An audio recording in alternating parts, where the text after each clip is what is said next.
We're sitting in the Fonseca Du Bois Gallery in Fountain Square, hosted at the Liberation Center. So in conversation with people doing sex work, the show was created. The project really came from the participants. They asked for the project, and then I pursued the funding to make it happen. So Botanical Bodies is a look at specifically sex workers are the subjects, and we had all of them choose their favorite botanical that resonated the most with them. I took all the reference photos. I was also lucky enough to participate as one of the models. There's not a lot of safe spaces for people to be out and open about who they are in that world. So to have a whole gallery that is willing to promote and love and display us, it's amazing.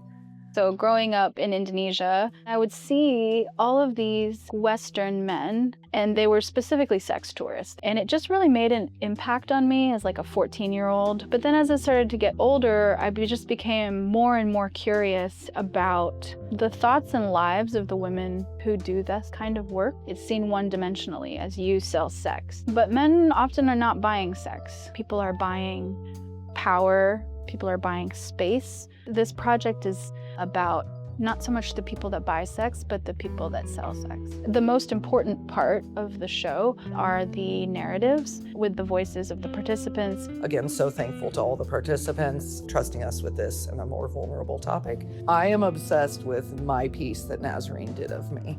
It's so beautiful. I think the piece that is least like my normal style would be the portrait of Rachel.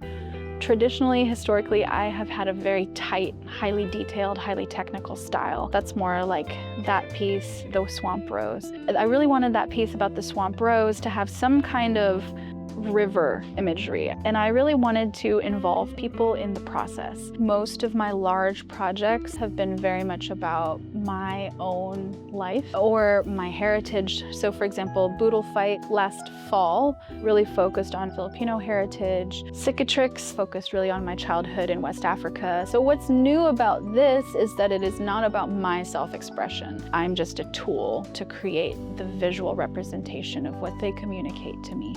I think I still paint and propose projects and do visual art like a writer. Last year, I finished a writing residency with 60 Inches from Center, and I wrote an article that featured 3 Indianapolis artists and also talked about my neighborhood in Hawville and sort of the landscape that has shaped me. Obviously, a lot of my work is on natural materials. I can tell you where each piece of wood came from, where it was cut, who cut it, what kind of tree. You really can't do art on things that were once alive. You can't do art on dead things without talking about life and how you want to live. But it is hard, I think, for any artist, and especially when you bring sex and nudity into it. I will say in Indiana, it's kind of hard to find places that are going to display people in states of undress. I really got my start working in this city with the Rocket Doll Review. They're a burlesque troupe. The White Rabbit Cabaret here has been another space that has been here for me.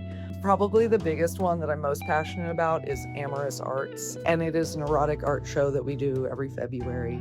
So a ton of community support. If you want to be part of the art community, we're out here, we're doing it. Give your money to them, show up for those people, and you will find yourself naturally drawn to the folks who are making the same work as you. I think we should all be having meals in our homes with other people more often.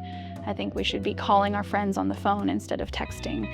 I think we should be exchanging ideas about what we're reading. I think we should be forming intentional friendships that aren't about socializing, but are about keeping one another accountable for how we all want to live. And I think all of that will bleed over into an art practice for someone wanting to get into the arts. If you want to create art, you've got to create a life, a full life. You want to create full art, create a full life.